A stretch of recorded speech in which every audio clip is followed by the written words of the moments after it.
with your host, Antony B Williams, with special guest 2 times Grammy nominee and NAACP award nominee, jazz and blues singer Angie Wells, talking about her career and life. Get an insight about Antony B Williams' career as well. For coming on. I want to also talk about your family as well. How do you actually shape, how does it work for you with family time? I know you makeup artist and a jazz blues singer and a mother as well, and a wife. How does that all work for you? You know, I wish I had an answer. People have asked me that before. I'm like, I'm not sure. You ask my wife, she got 20 answers to that. He gets on my nerves. Had enough. No, she's great. She's great. Yeah. So how does that work? If you had an answer, I'm not sure if you've got an answer for that one. I think I just do. You know what I mean? You kind of just do it. You don't really. I can't say there are any steps that I necessarily. And it seems to work out somehow. You know that. When I'm working on something, my husband can kind of take up the slack with my son, and then. I'm off, and then he can do more of his work. I mean, we just managed to kind of make it happen. I wish I could say, yes, I have all the answers and I'm going to write a book and everybody can buy it for, $14.95 and it'll be on the bestsellers list and I'll become a gazillion billionaire. I can just keep going, Anthony. You see, I'm good. I can create a fantasy in a minute. I love that. I want to be on the journey with you. I'm with you all the way. With you all the way, Angie. Okay. All right. No, that's good. Can you talk about one of your memorable moments as a jazz blues? It's a good question, this singer. One of your memorable moments. I think one of the most memorable moments for me was when Mark Ruffin, who runs the Real Jazz station for Sirius XM, when he requested to have me come into the studio and do sort of a live mini concert for Sirius. Oh, wow. Sirius XM. That was for this summer past in June. And I think that was like one of the big highlights for me of my jazz career. Oh, wow. Really. Wow. Yeah. Were you excited? How did you feel about it? Oh, I was filled with adulation. I actually, when I was told, I screamed with joy, as you would do, and then I was nervous, because I wanted to be perfect, and then when we got there, it was almost like something took over. It was a strange kind of calm. And I knew I was going to knock it out the park. I just felt like, there are days where you feel like things are going to be amazing. There are other days where you feel like I'm meant to work for this one today or whatever. But I knew we were going to just kill it. And we did. As a matter of fact, someone called me afterwards and was like, I wasn't sure if I was listening to the record or if I was listening to you. Wow. So that made me feel really, really he good. Would do. Yeah. And to have Mark is so well respected in the jazz industry, to have somebody like that reach out to me, and then to actually not only have me do that live mini concert, but to actually play music from the album on Sirius XM was just amazing. It must have been amazing. Yes, absolutely. How do you choose your songs for your projects? It's interesting. The first one, Love and Mischief, I sort of wanted to do sort of standard jazz, love songs, and then sort of some naughtier types of songs, but within the jazz genre, jazz is interesting because jazz and blues, and particularly old blues, could be really raunchy. X-rated. Yeah. And then jazz itself can be, but it's in a more discreet way. It's like, it can still be saying something a little racy, but it's saying it in a way that you have to kind of read between the lines. There's always time for loving. No matter how busy life seems to be, there's always time for kissing and hugging.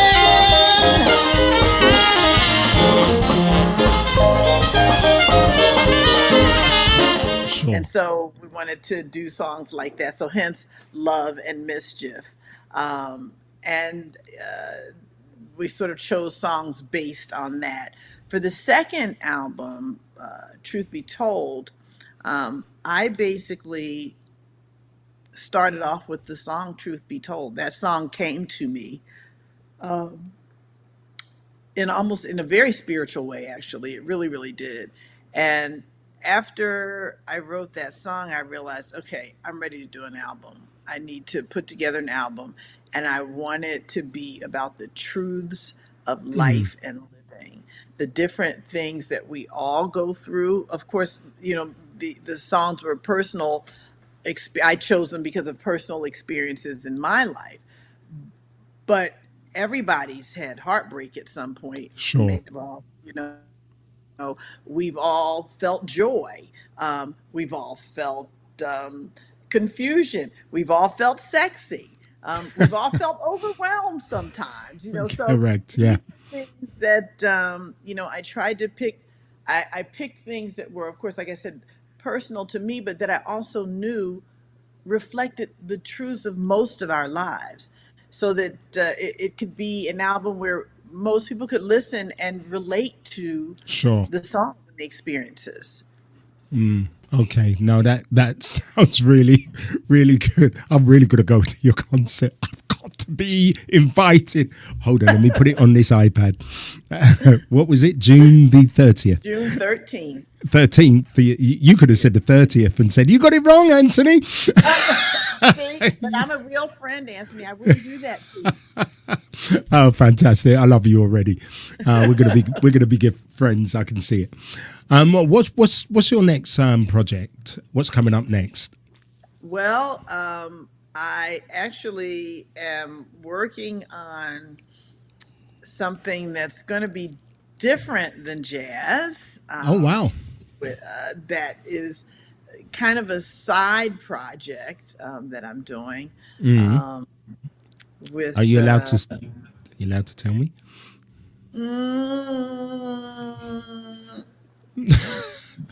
Hold on 1 second. Yeah, I think I better hold on to that one. 1 second. I'm putting you on the big screen now. Okay. You can't say anything. No, that's fair. That's okay.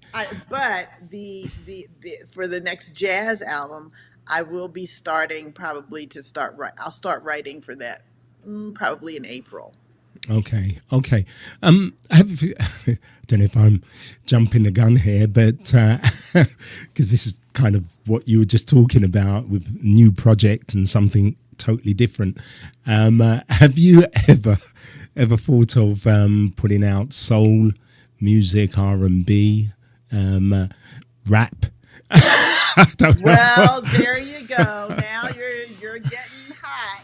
I know. You're getting close. Yeah. Really close. You're very close. Yeah. You're really close. Yeah. I know. Really close.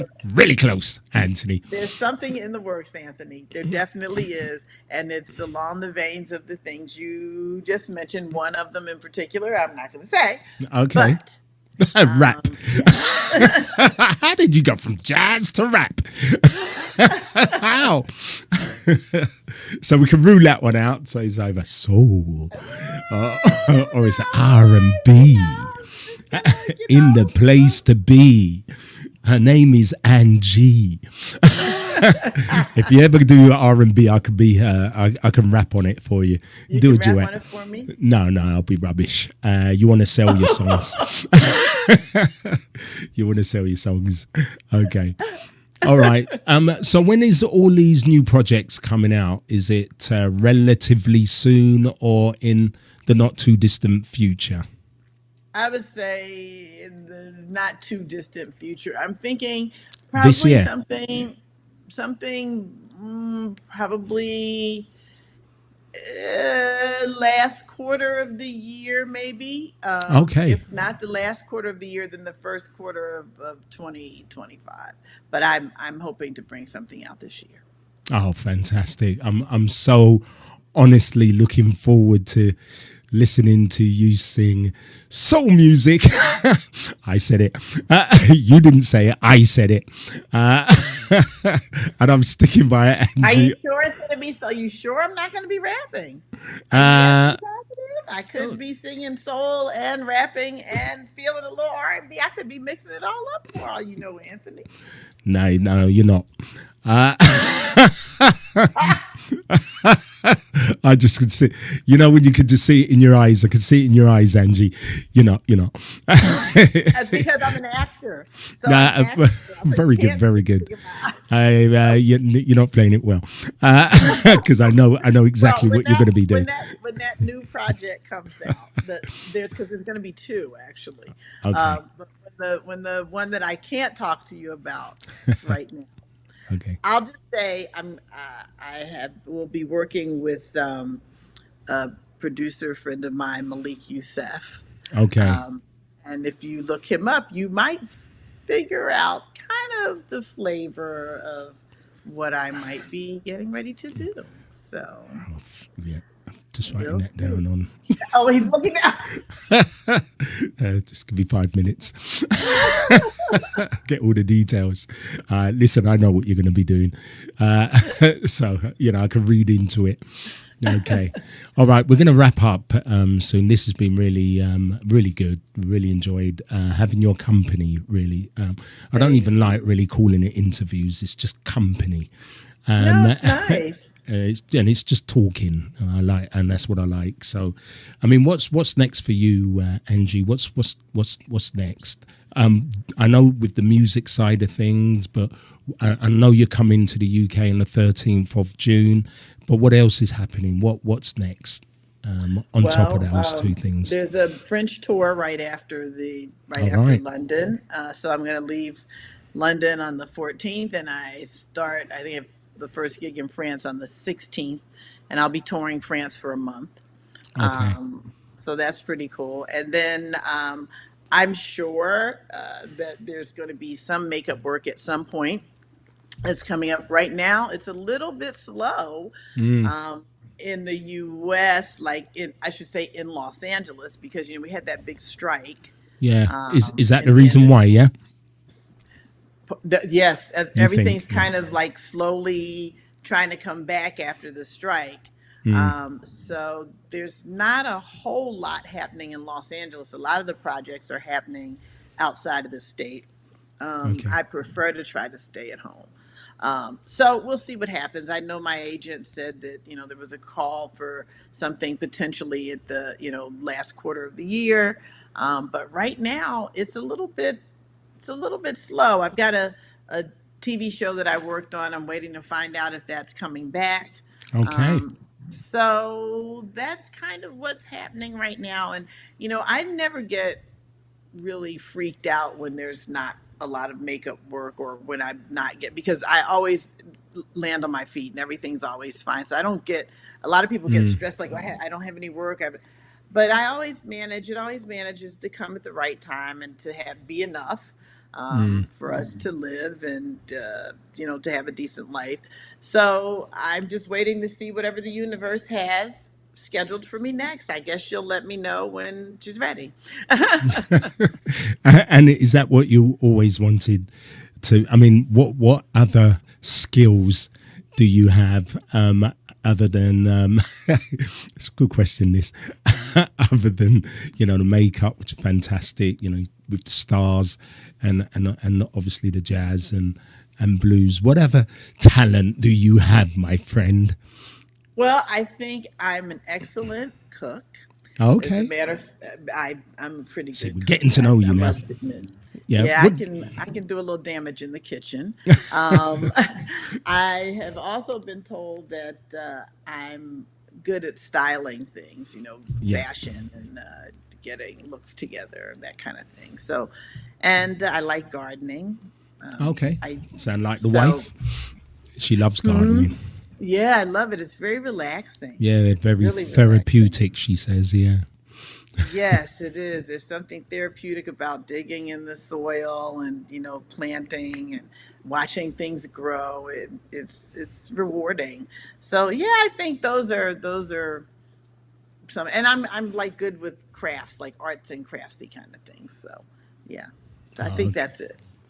Oh. You think? Just a few things. Do you do a lot of fitness? Do you go gym? Do you go running, jogging? I Or? need to. I Yeah, used to me run too. track. When Yeah. I was a kid, Oh, right. I actually ran in the nationals as a teenager. I was a sprinter, and I ran the 100 and the 200 and the 400 relay. Okay. But now I am so out of shape. I really should be smacked. As a matter of fact, you saw how I sort of hung my head down when you asked about fitness, because I should be ashamed of myself. Really, I should be. But I do need to get back to the gym. I'm fortunate in that I'm thin by nature, Yeah. but that sometimes can be bad because it can make you feel like, oh, well, it's just there. I don't have to do anything. I feel good. Yeah. I'm Yeah. okay, and because I look great on the outside, but it's what's on the inside, I suppose. That's right. That's right. And you so are I right. need, I need Yeah. to work out. I do. No, you're right. So do I. I used to go to the gym pretty much four times a week, 4 to 5 times a week. This was Wow. pre-pandemic, and I used to go on a treadmill, and I used to run for about an hour and a half straight, just on the Wow. treadmill. So I was super fit. Then the pandemic hit, and then what do you guys call it? Cookies was my best friend. And then more cookies. Yes, I think we all ate a lot of cookies and desserts, and I did a lot of cooking. Cake, yeah, and my a lot wife of cooks. wine drinking. Yeah. So I'm like yourself, but I'm kind of big built as well. So I'm not slim like you, or don't look it. And I need to as well, because I'm doing the red carpet. We've got a big award ceremony here on the 10th of March, which is Mother's Day over here, and it's Is that BAFTAs? sorry, no, it's a new one. It's the second year, and it's Power of a Woman Awards. So it's cool. celebrating Black women, really, and there's a lot of UK actors, actresses, artists that are going to be gracing the red carpet. And I'm I'm sure going, Cynthia Erivo will be on the carpet. okay, I'll make that happen. And I'm going to be doing the red carpet. What's the name? How you doing? You enjoying it? And all that kind of stuff. Which means I've got a month and a half to lose a bit of weight, because I've got to wear that tuxedo and I've got to wear it right. I'm 6'2". I just got to look sharp. So, yeah, I'm with you, I suppose, is what I'm saying. I've got to get into the gym quick and eat right as well. So, listen, it's great just having a general chit chat. And I want to say we've wrapped up now, and thank you so much. You. I always ask this final question. Yes. Have you got a question for me? Have you got a question for me? Over to you. Yes. I do. You could talk about our show. You could talk about what do I do, what I've been doing, anything. Ask the question. Ask away, All my right. friend. I'm about to ask right now. I may not have an answer, but you can ask. Sorry, I thought I'd throw that in just early. So how did you get into doing this. Okay, many years ago, because I old. I'm okay. Many years ago, I used to listen to underground radio. I'm just going to really make this quick. And I said, I can do that. Because many years ago. And managed to get on one of these small local radio stations. And then on that radio station, that particular radio station, it was okay. But I said, I could do better. I'm one of those guys that always try to strive to be the best. So ended up on a bigger radio station. And I was doing the morning, kind of real shift morning show, which was like 2 a.m. till 4 in the morning. Yeah, that's how we start. You know, when you go on one of those bigger stations, that's where you start off. Yeah. What do they call it? Graveyard slot, which it was. So, but I got better and better, and then they moved me on a Friday 7 till 10. Doing a party show because I'm a party guy. You are. I am. Then they moved me to the breakfast show on a Saturday and Sunday. Yeah, and you know, breakfast is kind of like the main shows. It's usually breakfast and your drive time shows. Right. Those are the main two because people are going to work and people are coming home from work. So ended up doing that. And I said, I'm good at this. I want to be on TV. So I pitched the TV station. I ended up on one of the biggest radio TV stations in the UK. And I ended up doing a couple of shows on there. And then I ended up, you know, David Letterman.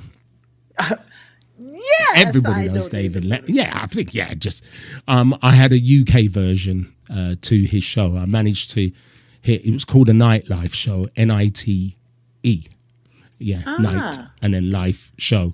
So I had a David Letterman type show where I had Justin Timberlake, Dynamo the Magician, all these people come on the show. Then my son was really good at football, soccer, as you guys call it. And then I just packed everything up and put all my dedication and hard work into my son. And then when he said, I don't want to play no more. They do that to you, don't they? This was 12 years on, Angie, 12 years on. Then pandemic hit. And that's when everybody, and I think you know this, Angie, everybody started to do little podcasts here and there, you know, on Zoom and everything. And I, shall I come back? So, we came back and we did this, started the show. It was really poor, but you got to start somewhere. So we started where we was to where we are now. And and now I'm getting more gigs again, hence me doing the red carpet for Soul TV, a TV station in America, small TV station in America.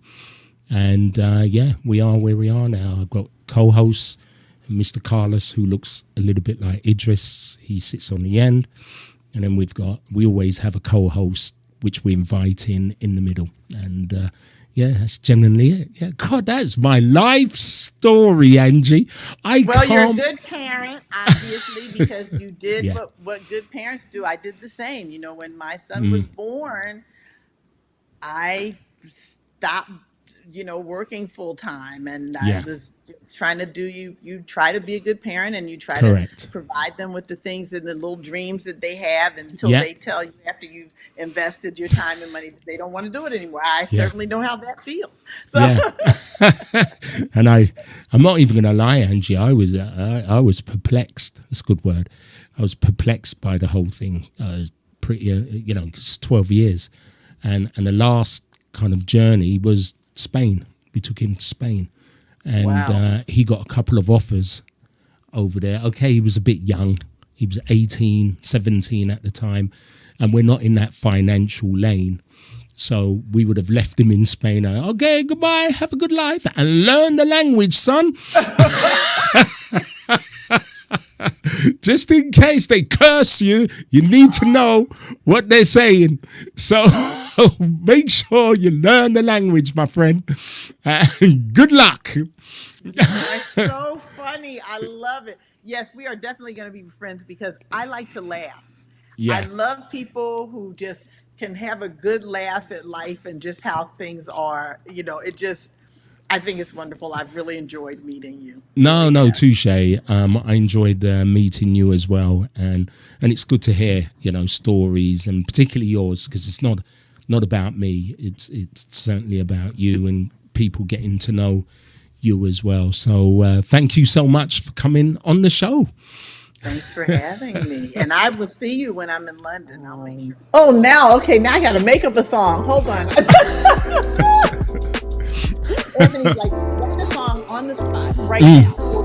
And I'll give you 30 seconds. Hurry up. He's giving me 30 seconds. Let's see. My day is brighter now because of Anthony.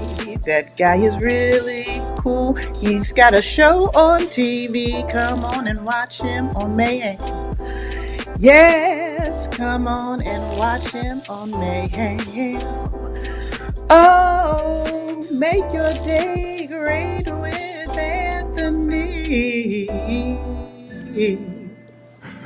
My God, I love you, man. Oh my gosh, and that was the fantastic Angie Wells. I'm excited. I'm going to play that every night before I go to bed. No, that didn't sound right. But you know what I mean? Okay, let me rephrase it. When I'm in the car, I'm going to drive and listen to it every time. I mean, honestly, that just didn't sound right. I don't know where that came from. But no. Yeah, you know what I meant. You know, I'm just winding it up quick. Okay. But no, thank you for that. That was absolutely fantastic. Love that. Okay. Click and subscribe to the Mayhem Clubhouse Show YouTube channel.